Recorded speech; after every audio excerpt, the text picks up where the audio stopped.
Hello नमस्कार दोस्तों, बहुत स्वागत है आपका हमारे यूट्यूब चैनल लेटेस्ट पॉइंट पर। तो बिना आपके समय को गवाए हुए चलिए शुरू कर दें ये वीडियो।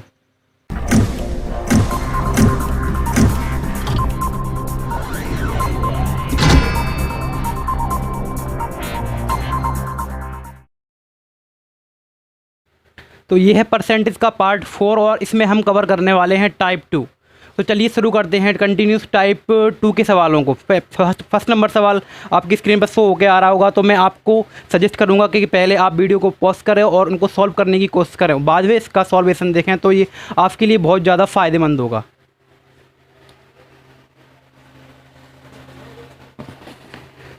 सवाल में कहा गया है कि 3 लोग हैं ए बी सी जिनकी आय है 333 रुपये। यदि वे अपनी आय का क्रमशः 80%, 85% और 75% खर्च करें और उनकी सेविंग का बचत का रेशियो दे रखा है।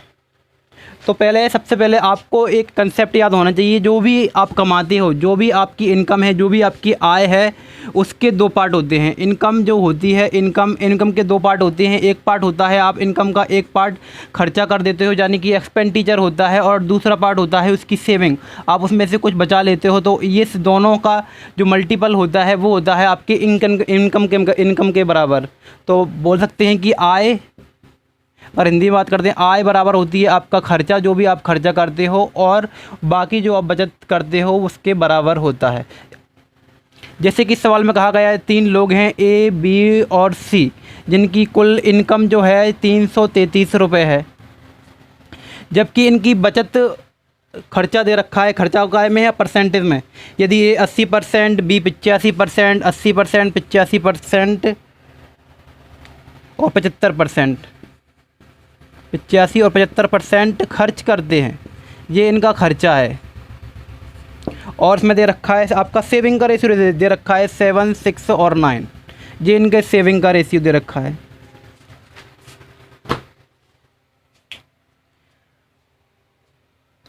ये काय का आपको यहाँ पर दे रखा है सेविंग का रेशियो, और ये है आपका खर्चा।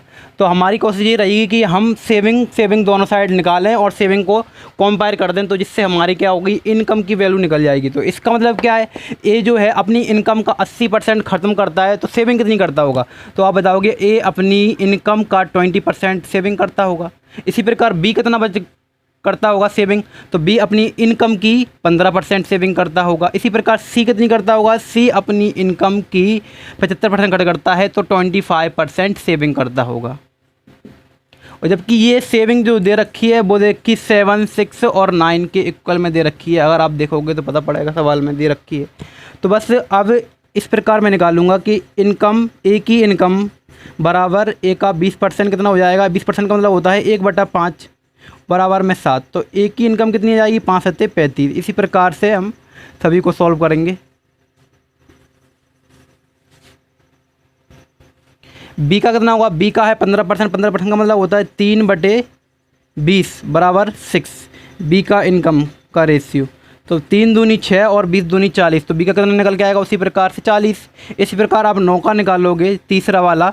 तीसरा, इसकी सेविंग कितनी है? 25% का मतलब होता है 1/4 बराबर में आपको 9 दे रखा है। तो 9 चौको 36, तो इसकी वैल्यू कितनी आएगी? 36। तो ये क्या आ गया? आपका इनकम का रेशियो आ गया। ये क्या आ गया? इनकम का रेशियो आ गया। इनकी इनकम का अनुपात हो गया। ए 35 है, बी की 40 है, और जी काय में है, लेकिन ये है आपका रेशियो में। अगर मैं रेशियो, इनकी तीनों इनकम रेशियो में दे रखी है, अगर इनकी इनकम को जोड़कर जो वास्तविक इनकम दी है उसके कंपेयर कर दूँ तो 1 यूनिट की वैल्यू मिल जाएगी। तो इसको जोड़ लेते हैं। 6 और 5 11, 4 और 3 7 और 1 8, 8 और 2 10 और 1 11, यानी कि 111 यूनिट बराबर हैं आपकी कितनी? 333 के। तो 1 यूनिट की वैल्यू जब आप निकालोगे तो ये निकल के आ रही होगी 3। तो इससे बी की आय पूछी है, तो बी की आय कितनी होगी? तो बी की आय है 40 यूनिट, और 1 यूनिट की वैल्यू निकाली है 3, तो बी की आय कितनी हो जाएगी? 120 रुपये। अगर ए की पूछता तो 35 × 3, और सी की पूछे तो 36 × 3 कर देंगे, तो ये आंसर आ जाएगा। सवाल नंबर नेक्स्ट।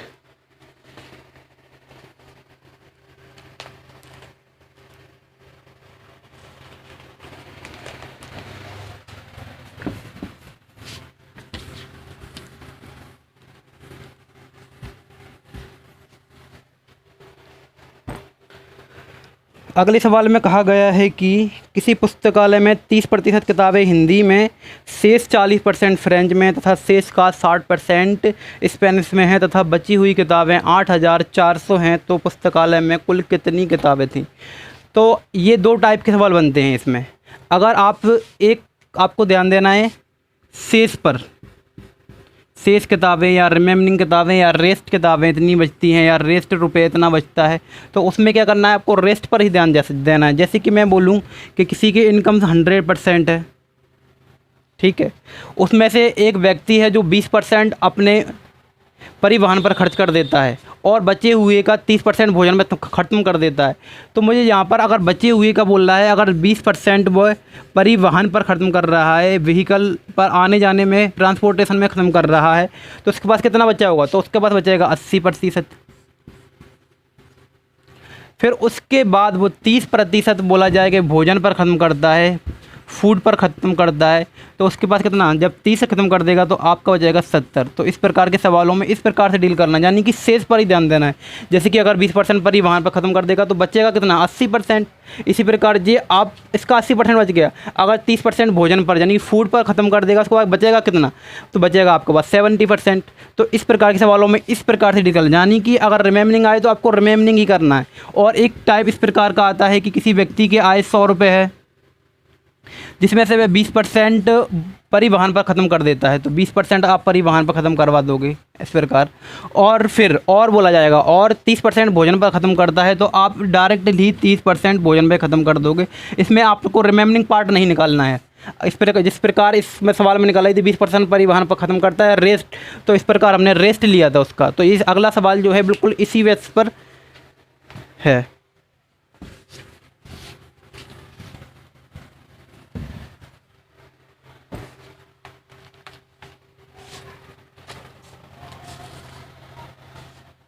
बताया है किसी पुस्तकालय में पुस्तक बताना है, तो मैं मान लेते हैं प्रारंभ में पता नहीं है पुस्तकों का वो, तो मैंने मान लिया कि ऐसी पुस्तक थी जिसमें से 30% किताबें हिंदी में। अगर जब 30% किताबें हिंदी में चली जाएंगी तो आपके पास कितनी किताबें बचेंगी, तो आपके पास बचेंगी 70% किताबें। तो मैंने 70% यहाँ पर रख दिया। फिर उसका क्या हुआ, आगे चल के 40% की किताबें फ्रेंच में हैं, 40% किताबें फ्रेंच में हैं, तो बची हुई कितनी होंगी 60%। जब 40 चले आएंगे तो बचेंगे 60। और आगे कहा गया है कि 60% स्पेनिश में है, तो बचेंगी कितनी आपकी 40% किताबें। तो तब बची हुई किताबें कितनी हैं 8400। तो लास्ट में जब किताबें देखी गई तो कितनी निकली 8400, 8400। अब बस इसको सॉल्व कर देंगे अपन, तो इसका आंसर मिल जाएगा आपको। चलिए 1 0 से 1 0 काटते हैं, 20 3 60 होता है, और 20 पंजे 100, और 1 0 से 1 0 जहाँ पे ये कट जाएगा। 4 3 12, 12 7 84, 4 3 12 और 12 7 84। तो 84 से 84 कट जाएगा, यानी कि ऊपर की सारी वैल्यू कट जाएगी। जहाँ पे आपका 5 2 0, जहाँ पे मैंने बढ़ाया सर 1 मल्टीप्लाई करूँगा तो जहाँ पर हो जाएगा 5 और 2 0 वो और 1 2 0, यानी कि किताब बुक्स कितनी हैं 50,000 बुक्स थी लाइब्रेरी में प्रारंभ में। नेक्स्ट सवाल,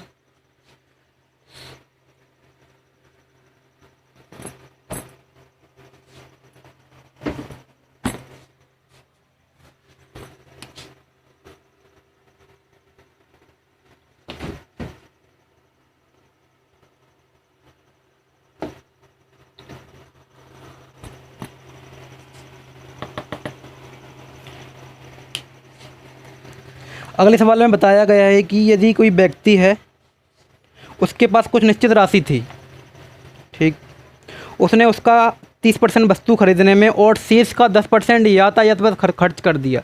वही रिमेम्बरिंग वाला पार्ट है, शेष बचा हुआ पार्ट रिमेम्बरिंग पार्ट कर दिया, और 60 रुपये दान कर दिए। अब उसके पास 1200 रुपये बचे, तो उसने कितने रुपए खर्च किए। बिल्कुल वही सवाल है।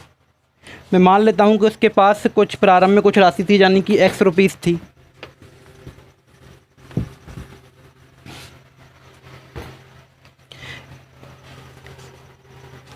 उसने उसका 30% वस्तु खरीदने में, और रिमेम्बरिंग वाला पार्ट है, जब 30% वस्तु खरीदने में ख़त्म कर देगा तो बचेगा किसका 70% बचेगा उसके पास।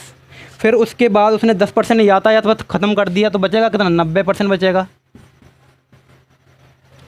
फिर उसके बाद उसने 60 रुपये दान दे दिए, यानी कि किसी पर दान दे दिए। जब 60 रुपये दान दे देगा तो वो 60 रुपये भी कम होंगे। और जब लास्ट में उसने देखा गया तो उसके पास कितने रुपए बचे थे? 1200 रुपये बचे।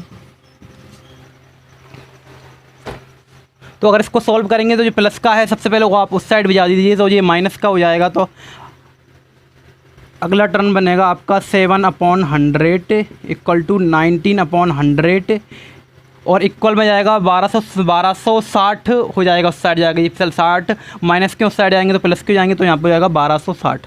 अब आप सॉल्व कर लो उसको। 9/10 1020 और 7 से 9 से काट लेते, 9 एकम 9 और 3 बचे, 9 चौको 36।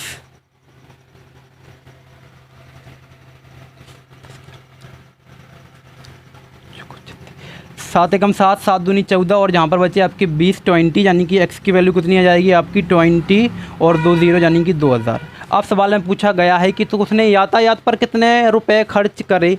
तो हमको पता था कि प्रारंभ में कितने हैं आपके पास 2000 रुपये हैं, 2000 रुपीज़ हैं। उसका उसने 30% किस पर ख़त्म किया था? तो उसने 30% वस्तु खरीदने में ख़त्म कर दिया, तो उसके पास कितना बचा होगा? 70%। उसके बाद उसने 10% किया है यातायात पर खर्च, और हमको यही तो निकालना है यातायात पर। तो अब मैं निकाल दूंगा 10% का मतलब क्या होगा इधर पे। तो 1 0 2 0 3 0 4 0 1 2 3 और 4 यानी कि 7 दूनी 14, तो 140 रुपये उसने यातायात पर ख़त्म करे हैं। नेक्स्ट सवाल,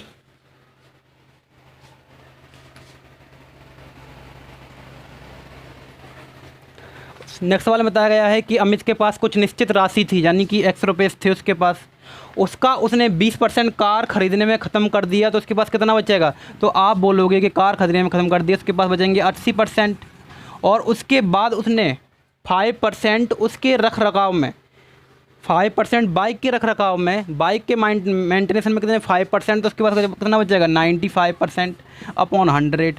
और इस प्रकार उसके पास उसने 120 रुपये उपहार स्वरूप भी दे दिए थे। अगर मैं ये बोलूँ कि अगर वह 120 रुपये जो उपहार स्वरूप दे रहा है, अगर वह ना दे तो उसके पास कितने बच जाते?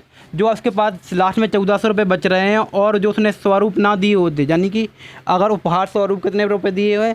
उपहार स्वरूप उसने दिए हैं 120 रुपये। अगर 120 रुपये उपहार स्वरूप ना देता तो उसके पास लास्ट में कितनी बचत होती? तो आप बोलोगे कि 1520 रुपये की बचत होती। अगर उपहार ना देता वो, तो उसके पास 1520 रुपये बचते अगर नहीं बचते। तो मैंने अब की बार क्या किया? उपहार नहीं दिया उसको बस, तो ये 1520 रुपये हो गए। तो अब ये पहले जैसा सवाल बन गया। अब इसको अपन आसानी से सॉल्व कर सकते हैं। जैसे 20 चौको 80 और 20 पंजे 100 और 19 पंजे 95 और यहाँ पर आ जाएगा 20 पंजे 100 और ये 4 पंजे 20 और 19 अट्ठे 152 यानी कि 80 25।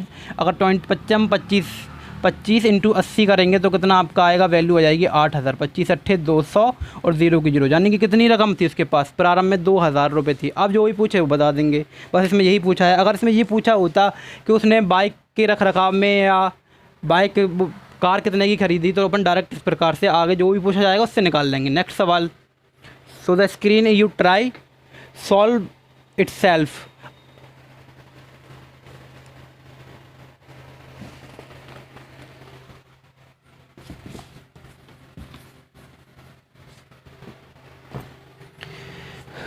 एक आधुनिक सर्वे में 40% मकानों में 2 या 2 से अधिक व्यक्ति हैं। जिन मकानों में केवल एक व्यक्ति उनमें 25%। ठीक है, ये 100% एक कोई गांव है या कोई कस्बा है उसमें 100% मकान है, जिसमें बताया गया है कि 40% मकानों में 2 या 2 से अधिक आदमी रहते हैं। ये 40% मकान हो गए। एक मिनट इंक डाल लेते हैं।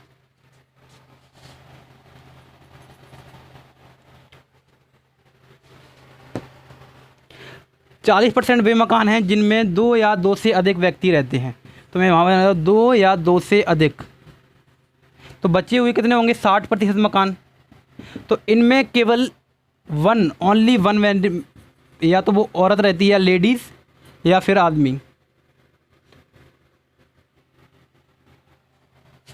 रहता है। उसमें बताएगा इसके भी, यानी कि 60% जो बचा हुआ 60% है उसके भी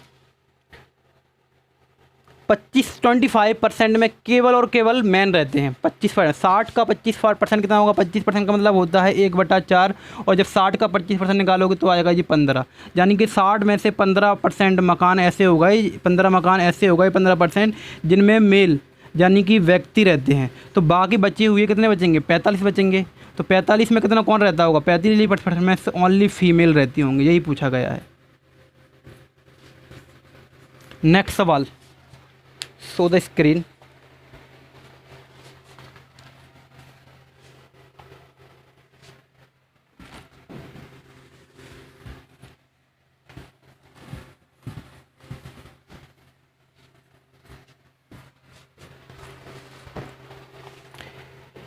एक परीक्षा में ए को बी से 10% कम अंक मिले, ए को बी से 10% कम अंक मिले, यानी कि ये ए है और ये बी है, तो 10% कम अंक ए को मिल रहे हैं, तो 10% का मतलब होता है 1/10। अगर बी को अगर 10 अंक मिले हैं तो इसको कितने मिले होंगे? 9 अंक।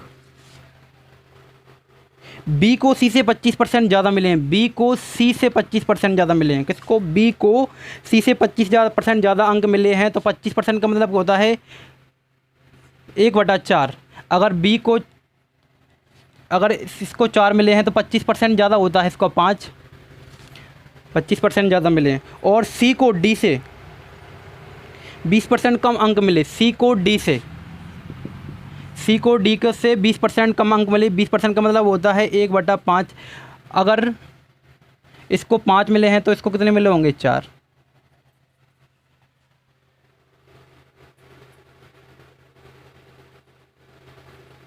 डी से 20% कम, ठीक है। अब पूछा गया है कि ए को 500 में से 360, ए को 500 में से 360 अंक मिले हैं ए को, तो डी को कितने प्रतिशत अंक मिले हैं? तो डी को कितने % अंक मिले हैं? तो इसमें आपको निकालना पड़ेगा रेशियो, यानी कि तीनों का रेशियो निकालेंगे, फिर ए कंपेयर कर देंगे ए के रेशियो से, जिससे आपकी 1 यूनिट की वैल्यू मिल जाएगी। और फिर हम आसानी से डी के अंक निकाल के, टोटल आपके पास है 500 से % निकाल देंगे तो आपका आसानी से परसेंटेज आ जाएगा। देखिए कैसे, अगर ए और डी के, देखिए इसमें सिर्फ हमको क्या चाहिए? ए और डी चाहिए, तो आपको पूरा रेशियो निकालने की ज़रूरत नहीं है, आप डायरेक्टली निकाल सकते हो। क्यों? कि देखिए, अगर मैं ए को खोलूँ तो ए का मतलब होता है A/B, और अगर मैं बी को खोलूँ तो बी का मतलब होता है B/C, और अगर सी को लिखा जाए इसकी सी में तो सी का मतलब होता है C/D। तो इसको भी आप लिख सकते हो 9/10 मल्टीप्लाई 5/4 इंटू 4/5। तो देखोगे तो बी से बी कट जाएगा, सी से सी कट जाएगा, डी से डी कट जाएगा, तो क्या बचेगा? A/D, यानी कि A रेशियो D बचेगा। जहाँ पे आपकी वैल्यू जो निकल के आएगी वो A रेशियो D की निकल के आएगी। तो बस मैं काट रहा हूँ, 4 से 4 कट जाएगा, ये 5 से 5 कट जाएगा, तो ए और रेशियो ए कितना आ गया? 9/10। तो ए को कितने अंक मिले हैं? 9 अंक। जबकि सवाल में कहा गया है कि ए को 360 अंक मिले हैं, तो 9 बराबर है 360 के, तो 1 यूनिट की वैल्यू जाएगी 9 चौको 36, यानी कि 40। तो बी को कितने मिले होंगे? डी को कितने मिले होंगे? 400 अंक। तो परसेंटेज बताइए, तो डी को मिले हैं 400 अंक, और टोटल नंबर कितना है? टोटल नंबर है 500 में से, तो इसका 100% निकालना है आपको, परसेंट में बताना है। तो 2 0 से 2 0 कट जाएगी, और 5 8 40, यानी कि डी को मिली है 85% अंक। अगर आप ए बी सी डी सभी का वैल्यू वो निकालना चाहते हो, तो अगर आपको ट्रिक आती है, मैंने रेशियो सीखा है, तो इसका जब ए को निकालेंगे तो इसका डायरेक्ट मल्टीप्लाई होगा, और डी का भी डायरेक्ट होता है। और अगर बीच का निकालना है तो बी का निकालने के लिए 10 का इसमें, फिर इसका इसमें, और डी का और बी का सी का निकालने के लिए इसका इसमें, और फिर इस प्रकार से इस प्रकार से आप सॉल्व कर सकते हो। तो ए बी सी और डी तीनों का रेशियो हो जाएगा। ये रेशियो की बातें जब अपन रेशियो पढ़ेंगे तो बहुत अच्छी तरीके से इनको सॉल्व करेंगे। हाल फिलहाल तो इसमें इतना ही पूछा था तो अपने बता दिया। अगला सवाल देखें।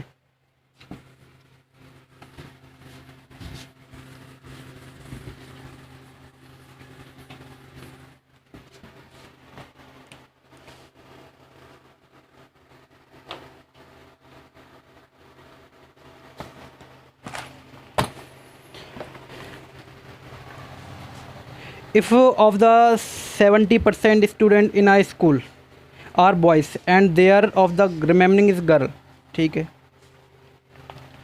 एक स्कूल है जिसमें 100% होते हैं, 100% में से 70% क्या है? बॉयज़ हैं। इसमें 70% कौन है? बॉयज़ हैं। तो बाकी बचे हुए 30% कौन होंगी? गर्ल्स होंगी।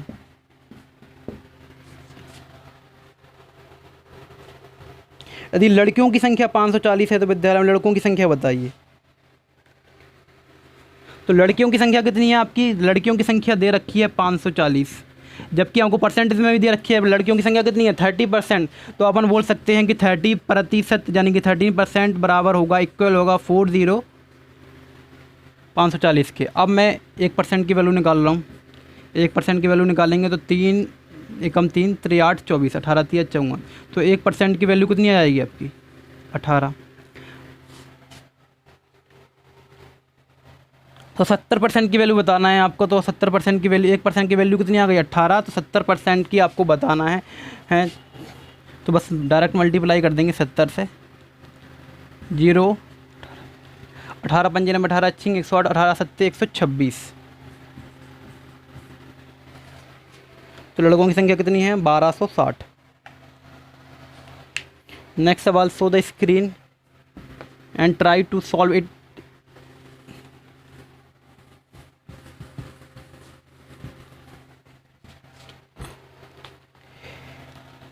ए बैट्समैन स्कोर 130 रन्स। एक बैट्समैन है, इसने कितने स्कोर किया है 130 रन। ठीक है,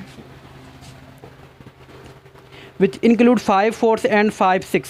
तो उस जो रन बनाए हैं तो उसमें 5 फोर्स मारे हैं एंड 5 6 मारे हैं। तो उसने कुल मिलाकर 5 और 6 यानी कि चौके और छक्कों के द्वारा उसने कितने रन, तो यहाँ पर 20 रन जे और 6 पंजे 30 रन जे, यानी कि उसने चौके और छक्कों के द्वारा कितने 50 रन 50 रन पूरे किए थे। तो उसमें पूछा गया है तो उसने अपने स्कोर का कितना प्रतिशत रन दौड़कर प्राप्त किए।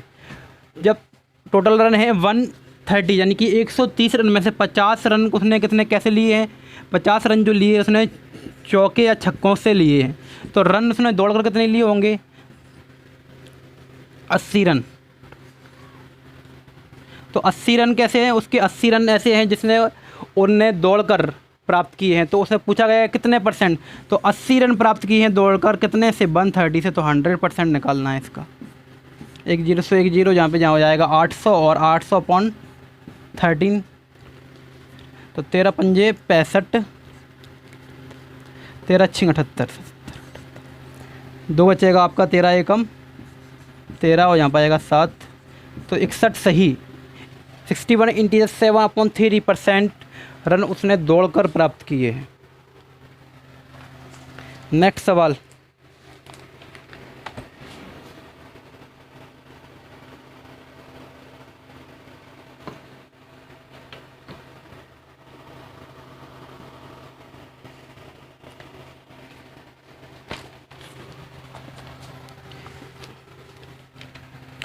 कक्षा में लड़कियों की संख्या लड़कों की संख्या से 20% ज़्यादा है। कक्षा में लड़कों की कुल संख्या 66 है यदि 4 लड़कियां और भर्ती हो जाएं। ठीक है,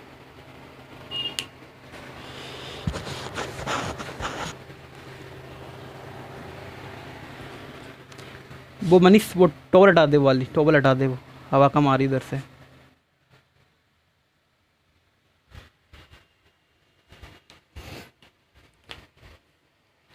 तो अगले सवाल में कहा गया है कि किसी कक्षा में लड़कियों की संख्या लड़कों की संख्या से 20% ज़्यादा है, लड़कियों की ज़्यादा है। तो ये 100% जहाँ का स्कूल हो नहीं सकता इंडिया का, कभी ये बाहर का स्कूल होगा इसका मतलब, अगर लड़कियों की संख्या ज़्यादा है। क्योंकि यहाँ पर तो इंडिया में तो लड़कों की संख्या ज़्यादा होती है हर क्लास में, हर जगह। तो ये हैं आपकी गर्ल्स और ये हैं बॉयज़। तो लड़कियों की संख्या कितनी ज़्यादा है 20% ज़्यादा है। 20% का मतलब होता है 1/5, यानी कि अगर लड़कों की संख्या 5 है तो इसकी 20% ज़्यादा 6 कितनी है लड़कियां हैं। यदि छात्रों की संख्या कुल मिलाकर कितनी है, छात्रों की संख्या है 66, कुल मिलाकर छात्र कितने हैं 66, जबकि हम रेशियो में देखें तो 6 गर्ल्स हैं और 5 बॉयज़ हैं, 6 और 5 11, यानी कि 11 स्टूडेंट हैं टोटल मिला के। जबकि सवाल में कहा गया है 66 हैं, तो 1 यूनिट की वैल्यू निकल रहे होंगे तो कितनी आएगी 6। इसका मतलब क्या हो गया 36 तो गर्ल्स हैं और 6 पंजे 30, यानी कि 30 लड़के हैं। अब क्या हुआ कि कक्षा में कुछ 4 लड़कियां और भर्ती हो गई, 4 लड़कियां और भर्ती हो गई। तो अब क्या होगा, तो लड़के तो भर्ती नहीं होते, लड़के तो 30 के 30 रहेंगे, यानी जहाँ पर अगर 4 हो जाएंगे तो ये कितनी लड़की कितनी हो गई 40। अगर इसका रेशियो पूछा गया तो रेशियो कितना आ गया 4:3। ये आपका नया रेशियो आ गया, ये हो गया आंसर। नेक्स्ट सवाल,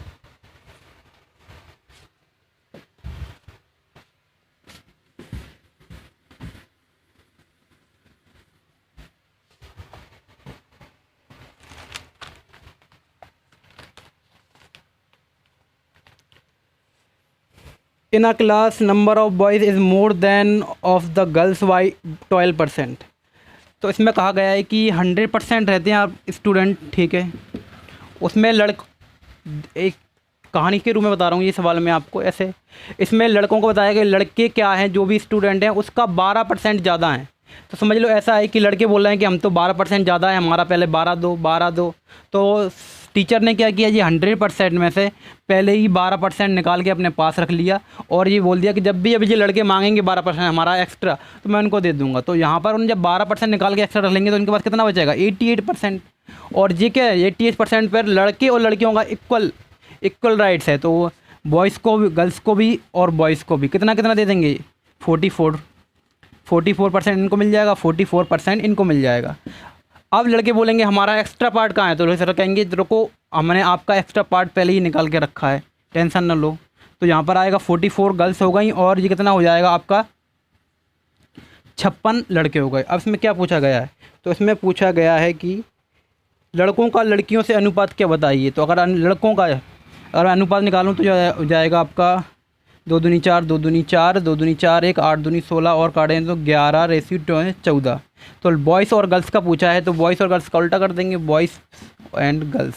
तो बॉयज़ हैं 14 और गर्ल्स हैं 11, तो 14:11। नेक्स्ट सवाल, show the screen.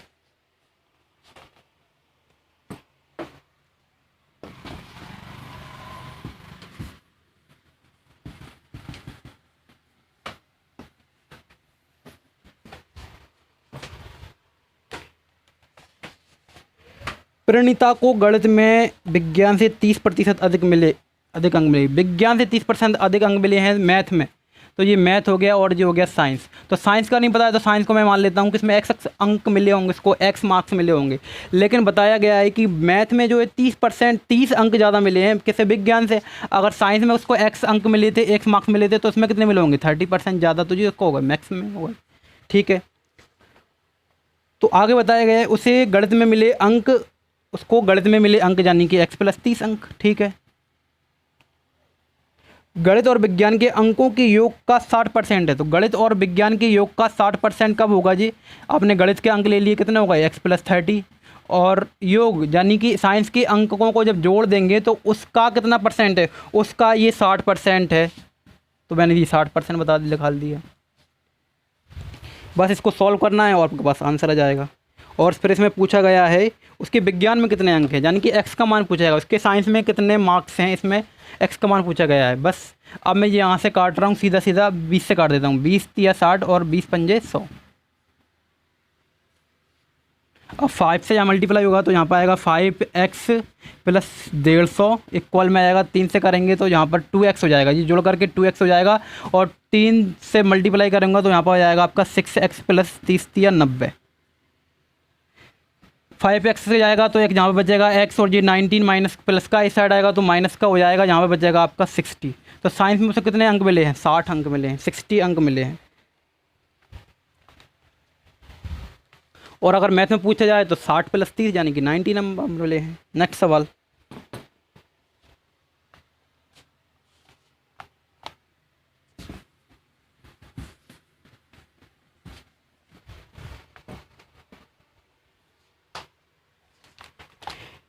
In a village 40% population is female, ठीक है।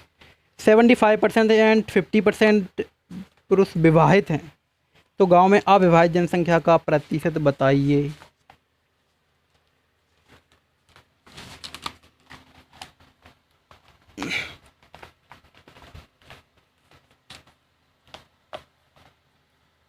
ठीक है,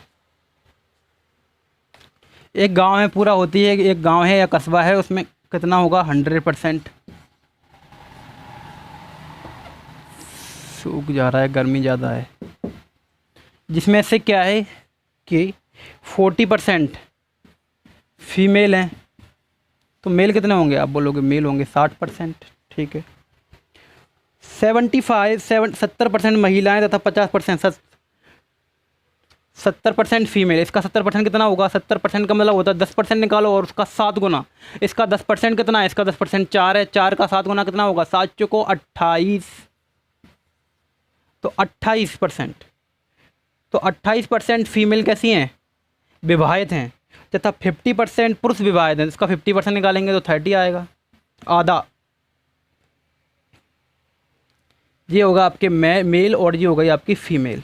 परसेंटेज दोनों साइड हैं और जी कैसे, ये आपस में बराबर होंगे जी। 30% और 20% आपस में क्यों बराबर होंगे कि कोई कस्बा है जिसमें 100% पॉपुलेशन है, 60% कौन है, मेल हैं और 40% फ़ीमेल हैं। फ़ीमेल का 70% विवाहित हैं, तो अपने निकाल लिए 40 में से 28% विवाहित हैं। जबकि वही गांव में 60% आदमियों का 50% विवाहित है, तो कितना हो, 30% विवाहित हो। तो एक आदमी की शादी एक औरत से मानी जाए तो ये आपस में बराबर होंगी कि नहीं होंगी, क्योंकि एक आदमी एक औरत से शादी तो करता है, तो इस कारण ये विवाहित हैं। तो ये अब से क्या होगा, मेल और फीमेल का आपको रेशियो पता पड़ जाएगा, मेल और फीमेल की संख्या कितनी है। सवाल में पूछा गया है तो गांव में अविवाहित जनसंख्या बताइए। तो इसमें निकालने की ज़रूरत नहीं है, जो विवाहित कितने हो, 30% और 28%, कितनी हो गई, 58%। 30 + 8 58, तो 58% लोग कैसे हैं, जो क्या है, विवाहित हैं, मैरिड हैं। तो अनमैरिड कितने होंगे, तो अनमैरिड आपके 42% होंगे। तो 42% कैसे होंगे, अनमैरिड होंगे वो। मैंने 100% में घटा दिया जी। देखो 100 में से अगर मैं पूरा 100% है, इसमें से 30 और 28 28% पॉपुलेशन कैसी है, मैरिड है, तो बाकी बची हुई 42% कैसी होगी, अनमैरिड होगी। अगला सवाल,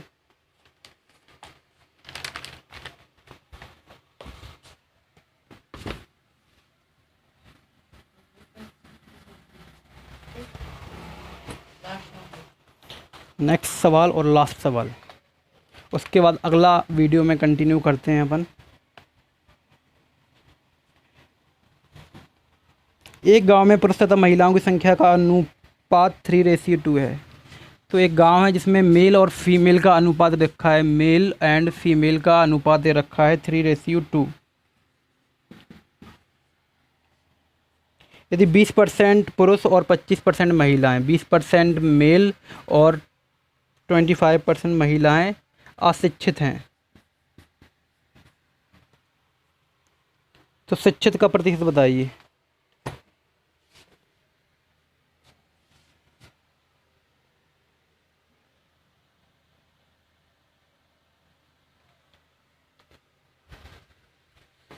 अच्छा एक बात बताओ, रेशियो अगर आपने थोड़ा सा भी पढ़ा हो पहले या देखा हो, तो रेशियो का मतलब होता है 3:2 लिखा है जी।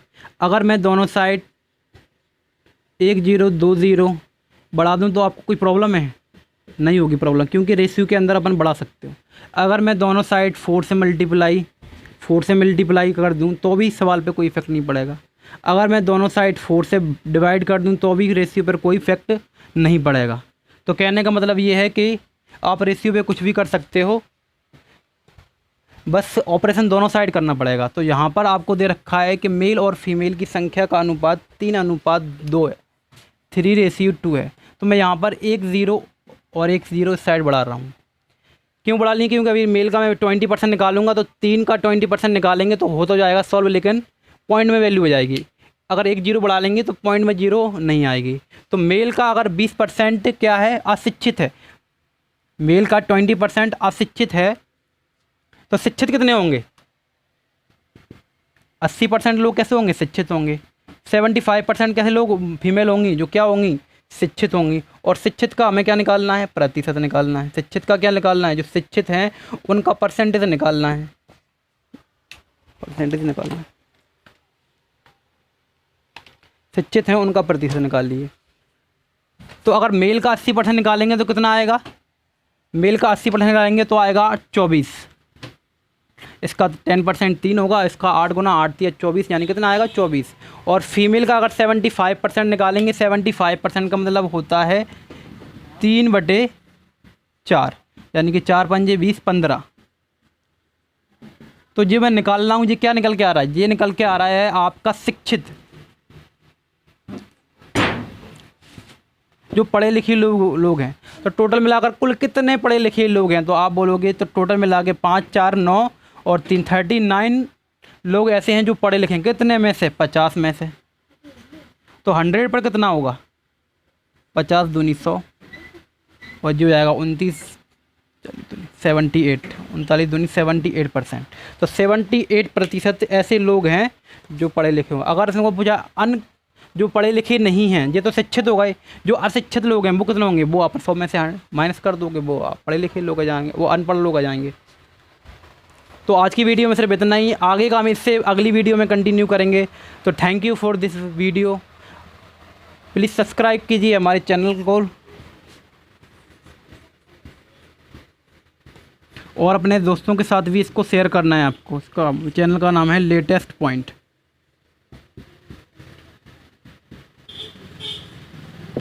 Thank you.